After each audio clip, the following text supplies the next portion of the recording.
Hello കൂട്ടുകാരെ, മലയാളി മോമിലേക്ക് നിങ്ങൾക്ക് വീണ്ടും സ്വാഗതം. നമ്മളിന്ന് ഒരു ഫുൾ ഡേ അങ്ങനെ നമുക്ക് കൃത്യമായി സമയം അനുസരിച്ച് കാര്യങ്ങൾ ചെയ്ത് തീർക്കാം എന്നാണ് ഷെയർ ചെയ്യുന്നത്.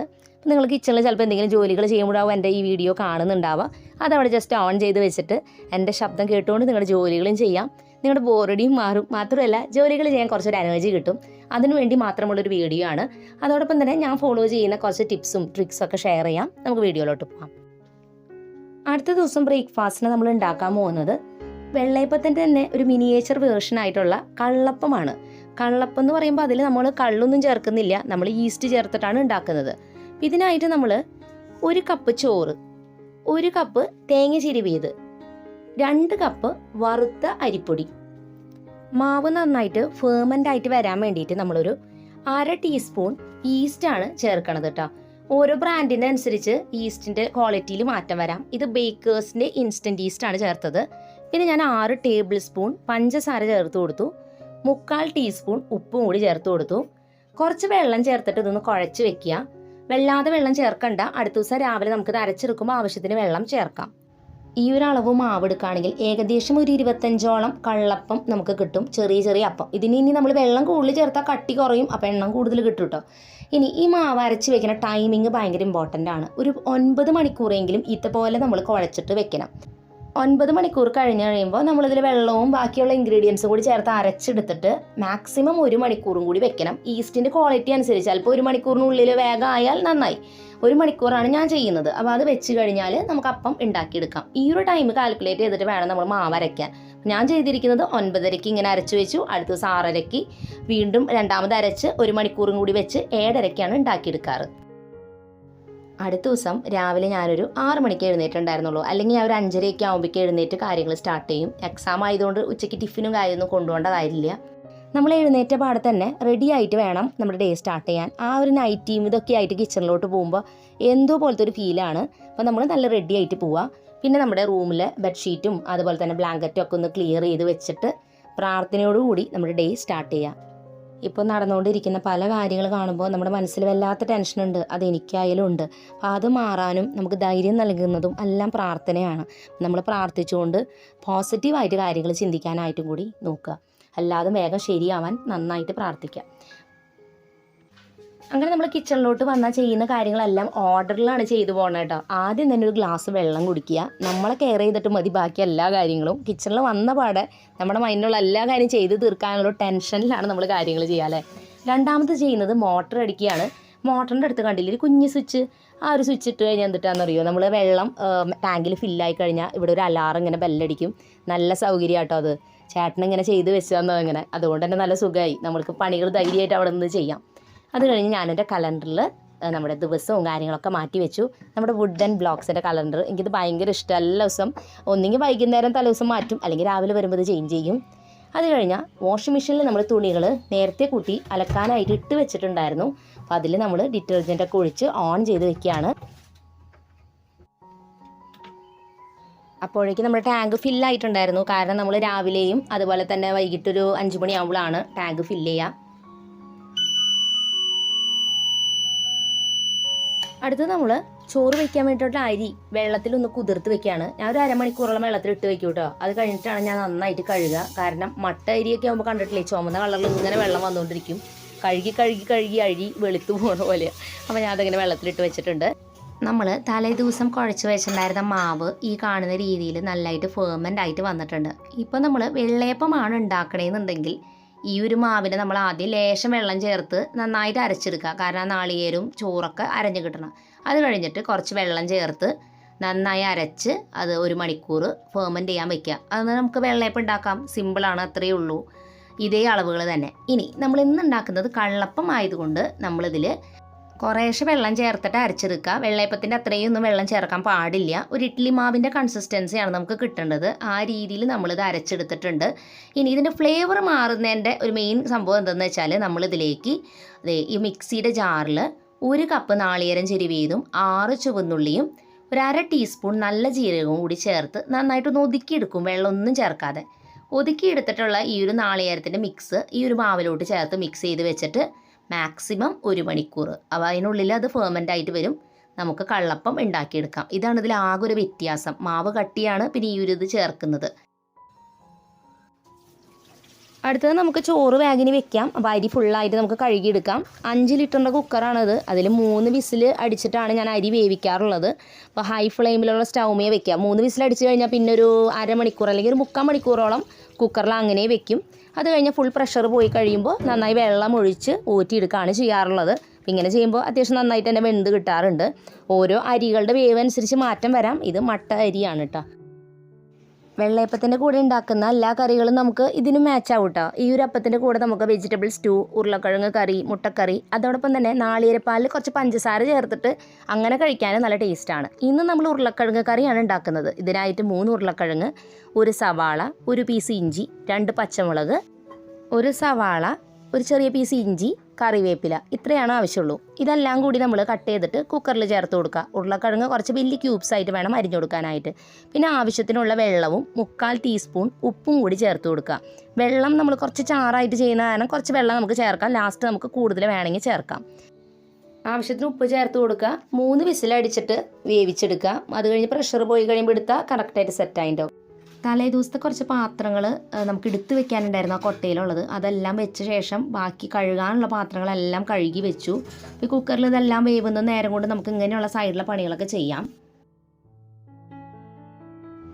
ഈ നേരം കൊണ്ട് ഉരുളക്കിഴങ്ങൊക്കെ വെന്ത് സെറ്റായിട്ടുണ്ടായിരുന്നു. നമുക്കിനി കറി ഉണ്ടാക്കിയെടുക്കാം. ചീനച്ചട്ടിയിലോട്ട് 1 ടേബിൾ സ്പൂൺ ഓയിൽ ഒഴിച്ച് കൊടുത്തിട്ട് അതിലേക്ക് കടുക് പൊട്ടിക്കുക, വറ്റൽമുളക് 2 ഇട്ട് കൊടുക്കുക. അത് കഴിഞ്ഞൊരു കുഞ്ഞ് സവാളയും 2 പച്ചമുളകും കൂടി ചേർക്കുന്നുണ്ട്. എരിവ് കുറച്ച് കുറവ് തോന്നി. 1/4 ടീസ്പൂൺ മഞ്ഞൾപ്പൊടി വഴറ്റി കൊടുത്തതിന് ശേഷം ചേർക്കുക. പിന്നെ നമ്മൾ ഒരു 1/4 ടീസ്പൂൺ കായത്തിൻ്റെ പൊടിയും കൂടി ചേർക്കുന്നുണ്ട്. വേറെ പൊടികളൊന്നും തന്നെ ഇതിൽ ചേർക്കാറില്ല. ഇനി നമ്മൾ വേവിച്ച് വെച്ചിരിക്കുന്ന ഉരുളക്കിഴങ്ങും ആ വെള്ളത്തോട് കൂടി തന്നെ ചേർക്കുക. വേണമെങ്കിൽ കുറച്ച് ചൂടുവെള്ളം കൂടി ചാറ് വേണമെന്നുണ്ടെങ്കിൽ ചേർക്കാം. ഒരു തവി വെച്ച് ഉരുളക്കിഴങ്ങിനെ ഒന്ന് ഉടച്ച് കൊടുക്കണം. അപ്പോഴാണ് ഈ കറിക്ക് ടേസ്റ്റ്. നമ്മുടെ കറി റെഡിയായി.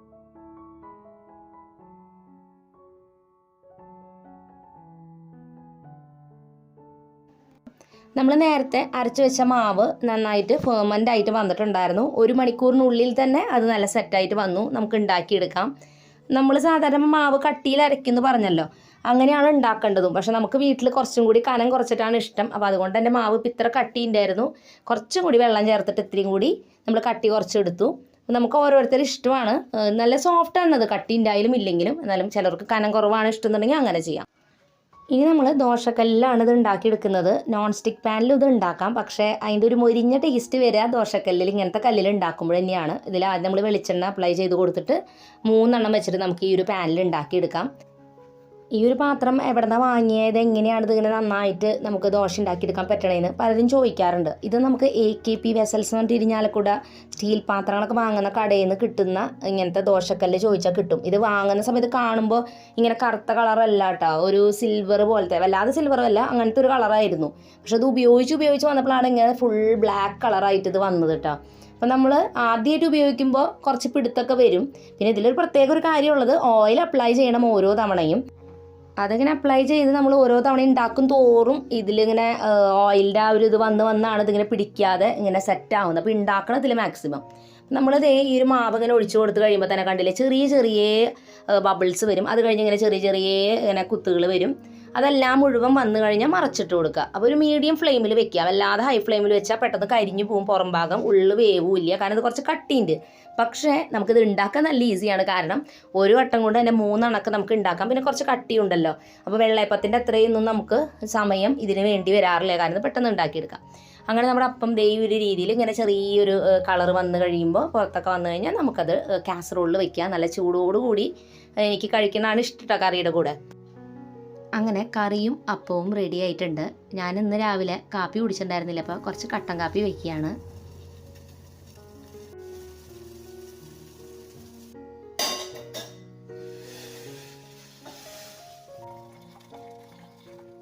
ചായ കുടിക്കുന്ന മഗ് എനിക്ക് ഭയങ്കര ഇഷ്ടമാണ് കേട്ടോ. പക്ഷെ ഇപ്പോൾ കുറേ നാളായി പുതിയതൊരെണ്ണം വാങ്ങിയിട്ട്. അപ്പം ഞാൻ ഫ്ലിപ്കാർട്ടിലും മീഷോയിലും ഇങ്ങനെ മാറി നോക്കിയിരുന്ന ഒരു മഗ്ഗാണിത്.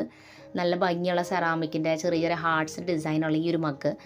അങ്ങനെ ഈ ഒരു ഗ്ലാസ് ഫ്ലിപ്കാർട്ടിൽ 135 രൂപയ്ക്ക് കണ്ടപ്പോൾ ഞാൻ പിന്നെ വേഗം തന്നെ ഓർഡർ ചെയ്തു. കാരണം മീഷോയിൽ കുറച്ചുകൂടി കൂടുതലാണ് ഇതിന് കണ്ടത്. ചില ഐറ്റംസ് ചിലപ്പോൾ മീഷോയിലായിരിക്കും കുറവ്. അപ്പോൾ ചില സമയത്ത് ഇത് കൂടുതൽ ആവാറുണ്ട്. അതുകൊണ്ടാണ് ഞാൻ പിന്നെ ഓർഡർ ചെയ്തത്. ചിലപ്പോൾ നിങ്ങൾക്ക് ഇതിലും കുറവിന് ഈ ഗ്ലാസ് കിട്ടിയിട്ടുണ്ടാവും കേട്ടോ. നമ്മൾ വാങ്ങുന്ന എല്ലാ പ്രൊഡക്റ്റിൻ്റെയും ഏത് വെബ്സൈറ്റിൽ നിന്നായാലും അതിൻ്റെ ഡിസ്ക്രിപ്ഷനിൽ നമ്മൾ പ്രൊഡക്റ്റ് ലിങ്ക്സ് കൊടുക്കാറുണ്ട്. അപ്പോൾ നിങ്ങൾക്ക് ചെക്ക് ചെയ്ത് നോക്കാം. അങ്ങനെ സമയം 8 മണി കഴിഞ്ഞു. നമ്മുടെ ബ്രേക്ക്ഫാസ്റ്റൊക്കെ റെഡിയായി. വേഗം തന്നെ എല്ലാവരും കൂടി ബ്രേക്ക്ഫാസ്റ്റ് കഴിക്കുകയാണ്. ചായ ഞാനും മക്കൾ മാത്രമാണ് കുടിക്കാത്തുള്ളൂ. അപ്പോൾ ഞങ്ങൾക്ക് മാത്രമേ ഉണ്ടാക്കിയിട്ടുള്ളൂ.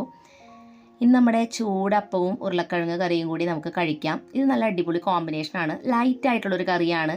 അപ്പത്തിൻ്റെ കൂടെ നല്ല മാച്ചിങ് ആണ്. അങ്ങനെ ബ്രേക്ക്ഫാസ്റ്റൊക്കെ കഴിച്ച് കഴിഞ്ഞു. മോള് സ്കൂളിലോട്ട് എക്സാമിന് വേണ്ടിയിട്ടൊക്കെ റെഡി ആക്കിയിട്ടൊക്കെ അവൾ പോയി. ഇനി ഞാൻ ലഞ്ചിൻ്റെ കാര്യങ്ങളൊക്കെ ചെയ്യുകയാണ്. അപ്പോൾ സാധാരണ ഞാൻ ബ്രേക്ക്ഫാസ്റ്റ് കഴിഞ്ഞ 1 മണിക്കൂർ അവിടെ അങ്ങനെ ഇരിക്കും, റെസ്റ്റ് എടുക്കും. പക്ഷേ ഇന്ന് നമ്മൾ ബ്രേക്ക്ഫാസ്റ്റ് മാത്രമേ ഉണ്ടാക്കിയിട്ടുള്ളൂ, ലഞ്ചിൻ്റെ കാര്യങ്ങളൊന്നും ചെയ്തിട്ടില്ല. അതുകൊണ്ട് വേഗം ഇത് ചെയ്ത് കഴിഞ്ഞിട്ട് വേണം എനിക്ക് കടയിലേക്ക് പോകാൻ. അപ്പോൾ അതുകൊണ്ട് ഞാൻ ഭയങ്കര ഫാസ്റ്റായിട്ടാണ് പണി ചെയ്തുകൊണ്ടിരിക്കുന്നത്. അപ്പോൾ കഷ്ണങ്ങളെല്ലാം തലേദിവസം അരിഞ്ഞ് വെച്ചിട്ടുണ്ടായിരുന്നു. തിരക്കുള്ള ദിവസങ്ങളിലൊക്കെ കഷ്ണങ്ങൾ അരിഞ്ഞ് വെക്കും. പ്രത്യേകിച്ച് ഉപ്പേരിക്കുള്ളതൊക്കെ അരിഞ്ഞ് വെച്ചാൽ നല്ല എളുപ്പമാണ്.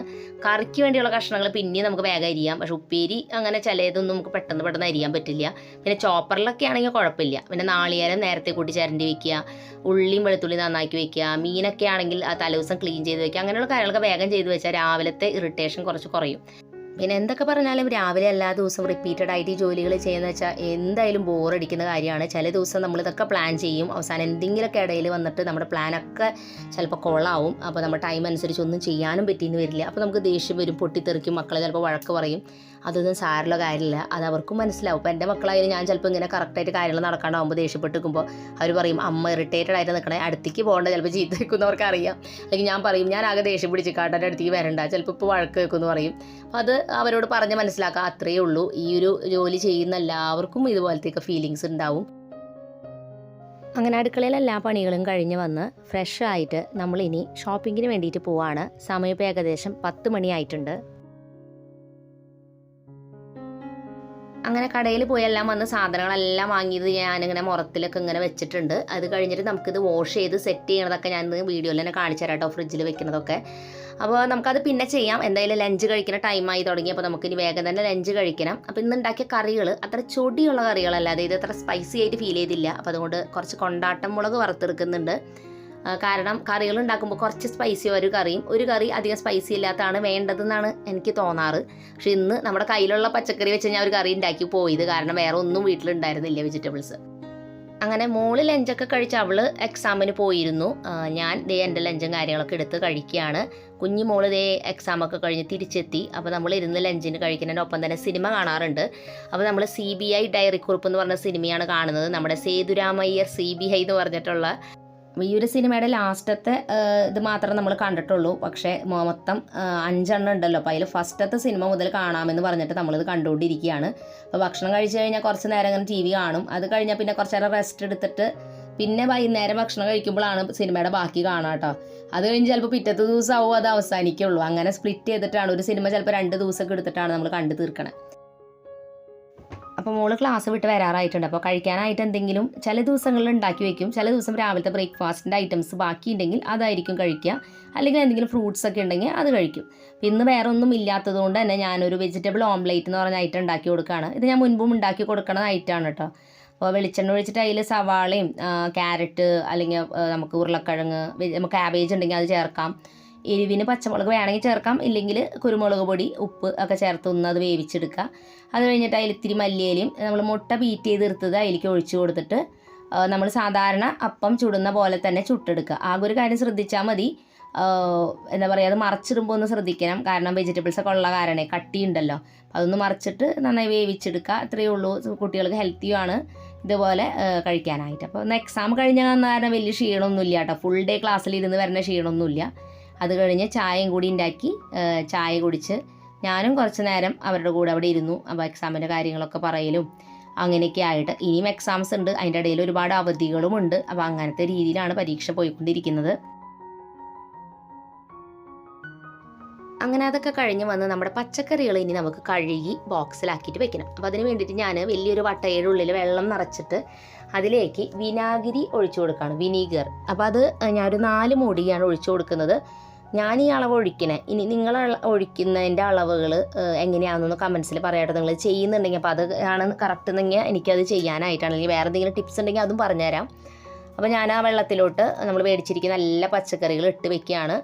അപ്പോൾ അരമണിക്കൂറെങ്കിലും ഇതിൽ വെക്കണം. അപ്പോൾ ഞാൻ എന്തായാലും അരമണിക്കൂർ വെക്കുന്നുണ്ട്. അപ്പോൾ എനിക്ക് വേറെ കുറച്ച് കാര്യങ്ങൾ ചെയ്യാനുള്ളത് ചെയ്ത് കഴിഞ്ഞ് വരുമ്പോഴേക്കും ഇത് നമുക്ക് ഒന്നും കൂടിയും കഴുകി ഉണക്കാനായിട്ട് വെക്കണം. ഫുള്ള് ഉണങ്ങണം, എന്നിട്ട് മാത്രമേ ബോക്സിൽ വെക്കാൻ പറ്റുള്ളൂ. അപ്പോൾ ഇത് നന്നായിട്ട് ക്ലീൻ ആവാനാണ് നമ്മൾ ഈ വിനാഗിരിയിൽ ഇട്ട് വെക്കുന്നത്. പറ്റാവുന്ന കുറച്ച് കാര്യങ്ങൾ നമ്മൾ ചെയ്യുക. ഇതിൽ കൂടുതൽ നമുക്ക് വേറെ ഒന്നും ചെയ്യാൻ പറ്റില്ലല്ലോ. ഇതെല്ലാം അത് ഞാനിങ്ങനെ 2 പാത്രത്തിലായിട്ട് വെച്ച് കൊടുത്തിട്ടുണ്ട്. അങ്ങനെ പച്ചക്കറികളെല്ലാം വെള്ളത്തിൽ കിടക്കട്ടെ. ആ നേരം കൊണ്ട് നമുക്കിവിടെ നമ്മുടെ മീൽ പ്ലാൻ എഴുതി വെക്കാം. അപ്പോൾ മീൽ പ്ലാൻ സാധാരണ ഞാൻ ചെയ്യാറുള്ളത് പച്ചക്കറികളെല്ലാം മേടിച്ച് കൊണ്ടുവന്ന ശേഷമാണ് എഴുതണത്. ഇപ്പോൾ കുറച്ച് കറികളൊക്കെ എൻ്റെ മൈൻഡിൽ ഉണ്ടാക്കണമെന്ന്. അല്ലാതെ ഇപ്പോൾ ഉപ്പേരിക്കുള്ള ഐറ്റംസൊക്കെ ഞാൻ അവിടെ ചെല്ലുമ്പോൾ ചില പച്ചക്കറികൾക്ക് വിലക്കുറവ് കാണുമ്പോൾ ഒക്കെ ഞാനത് മേടിച്ചുകൊണ്ട് വരും. അതനുസരിച്ചാണ് ഉണ്ടാക്കുക. അപ്പോൾ ഒരു ഐഡിയ മനസ്സിൽ വെക്കുക, പ്ലസ് നമ്മൾ കാണുന്ന ഐറ്റംസ് കൂടി മേടിച്ചിട്ടാണ് ഇത് എഴുതുന്നത്. അപ്പോൾ ഇങ്ങനെ ഒരു മീൽ പ്ലാൻ നമുക്ക് എഴുതിയിട്ട് ഫ്രിഡ്ജിൽ മാഗ്നറ്റ് വെച്ച് സ്റ്റിക്ക് ചെയ്ത് വെക്കുകയാണെങ്കിൽ നല്ല ഈസി ആയിരിക്കും. ഇപ്പോൾ ഇതിൽ കാണിച്ചിരിക്കുന്ന എല്ലാം വെജിറ്റബിൾ കറികളാണ്. നമ്മൾ നോൺ വെജ് കഴിക്കുന്ന സമയമാണെങ്കിൽ അതാണ് എഴുതുക. അപ്പോൾ ഇത് നമ്മൾ ഇനി ഈ പേപ്പറിൽ എഴുതിയത് നമ്മുടെ ബോർഡിലോട്ട് എഴുതി അത് ഫ്രിഡ്ജിൽ വെക്കാൻ പോവാണ്. അപ്പോൾ ഈ ഒരു ബോർഡ് എങ്ങനെ ഉണ്ടാക്കിയെന്നുള്ളതൊക്കെ ഞാൻ പറഞ്ഞിട്ടുണ്ടായിരുന്നു. ഒരു കാർഡ് ബോർഡുമ്പോൾ നമ്മൾ ഈ ഒരു വൈറ്റ് ബോർഡിൻ്റെ മുകളിൽ ഒട്ടിക്കുന്ന പേപ്പർ നമുക്ക് മേടിക്കാൻ കിട്ടും. ആ ഒരു റോള് അത് മേടിച്ചിട്ട് അത് ഒട്ടിച്ച് കൊടുക്കുക. അത് കഴിഞ്ഞ് 2 മാഗ്നറ്റ് നമ്മൾ സ്റ്റിക്ക് ചെയ്യുക. നമുക്ക് ഫ്രിഡ്ജുമ്മയോ സ്റ്റീൽ അൽമാരയോ ഒക്കെ ഈസി ആയിട്ട് വെക്കാം. ഈ ഒരു റോളിൽ നിന്ന് കുറേ പേപ്പർ ഉണ്ടായിരിക്കും. നമുക്ക് ചെറിയൊരു പീസ് ഇത് ഇത്ര മാത്രമേ ആവശ്യമുള്ളൂ. അപ്പോൾ ഇത് വാങ്ങി ഇതുപോലെ ചെയ്താൽ മതി, നല്ല എളുപ്പമാണ്. എന്നിട്ട് അതിങ്ങനെ ഫ്രിഡ്ജിൽ വയ്ക്കാം. ഇത് കഴിഞ്ഞ ആഴ്ചയിലെ മീൽ പ്ലാൻ ആയിരുന്നു കേട്ടോ, ഞാൻ ജസ്റ്റ് കാണിച്ചു എന്നുള്ളൂ.